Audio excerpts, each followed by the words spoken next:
Brought to you by NBC bearing, भारताची पहिली bearing उत्पादक. विधानसभेचे उपाध्यक्ष अण्णा बनसोडे यांचे पुत्र सिद्धार्थ बनसोडे यंदा नगरसेवक पदासाठी आपलं नशीब आजमावत आहे.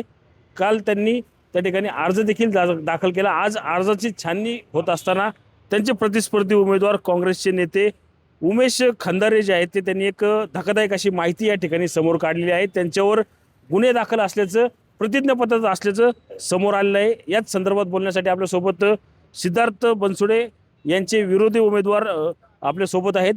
काय माहिती जी आहे ती या विवरणपत्रामध्ये आलेली आपल्याला पाहायला मिळते.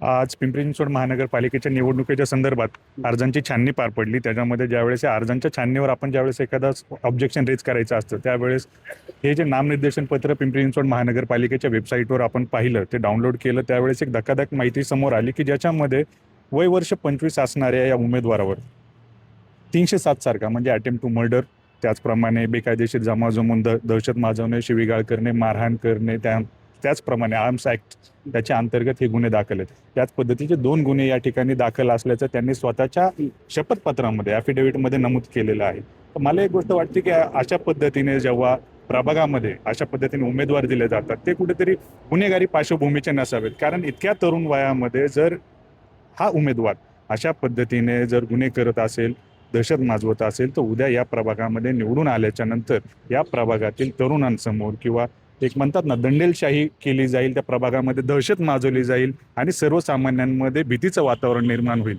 त्यामुळे मला असं वाटतं की अशा पद्धतीचे जे गुन्हेगार आहेत, ज्यांच्यावर गुन्हे गंभीर स्वरूपाचे आहेत, अशा व्यक्तींना राजकारणाच्या एंट्रीपासूनच अलिप्त ठेवलं पाहिजे, दूर ठेवलं पाहिजे. आणि ही जबाबदारी पिंपरी चिंचवडमधल्या प्रभाग 9 मधल्या सर्वसामान्य नागरिकांची आहे. मला असं वाटतं की ही जबाबदारी हे नागरिक चोखपणे पार पाडतील. याचं स्टेटस काय आता त्याचे 2 गुन्हे मध्ये दर्शवल्याचं स्टेटस काय आहे?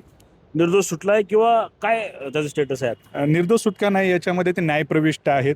परंतु न्यायप्रविष्ट असताना असं नाही आहे की उद्या त्यांना न्यायप्रविष्ट असताना त्यांची निर्दोष मुक्तता होईल. याच्यामध्ये त्यांना जर शिक्षा झाली तर त्यांचं कुठेतरी सभासदत्व जे आहे, जे नगरसेवक पद आहे ते जाण्याची शक्यता असते. आणि यदा कदाचित जर ते चुकून निवडून आलेच असतील त्यावेळेस जर त्यांचं सभासदत्व रद्द झालं तर या इथल्या नागरिकांवर एक अन्याय होईल. त्या नागरिकांनी नेमकं जायचं कुठं हा एक प्रश्न सर्वसामान्य लोकांसमोर उभा राहील. त्यामुळे माझं असं एक म्हणणं आहे की बाबा आमदार जे आहेत आपले इथले पिंपरी विधानसभेचे आदरणीय आमदार साहेबांनी कुठेतरी त्यांच्या मुलाला त्यांच्या भागात उभं न करता त्यांनी प्रभाग 9 मध्ये आणून उभं केलं. एक प्रकारचं आमच्यासारख्या तरुण कार्यकर्त्यांवर, उच्च शिक्षित कार्यकर्त्यांवर एक अतिक्रमण केलं. आमच्यावर हा अन्यायच आहे. आणि कुठेतरी माझे वडील आमदार नाहीत, माझे वडील एक प्रामाणिक रिक्षा चालक आहेत, ते आजही रिक्षा चालवतात.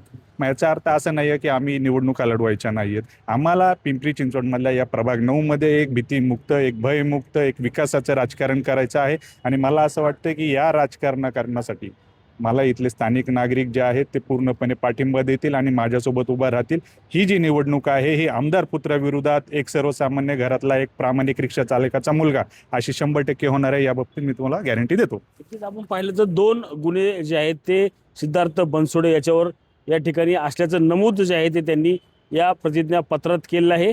त्यामुळेच आता आगामी काळात हाच प्रचाराचा मुद्दा जो आहे तो आता मोठा त्या प्रभागात जो आहे तो गाजणार असल्याचं देखील चित्र आपल्याला काही दिवसामध्येच दिसणार आहे. Ranjit Jadhav, TV9 Marathi, Pimpri Chinchwad. Brought to you by NBC bearing, भारताची पहिली बेअरिंग उत्पादक.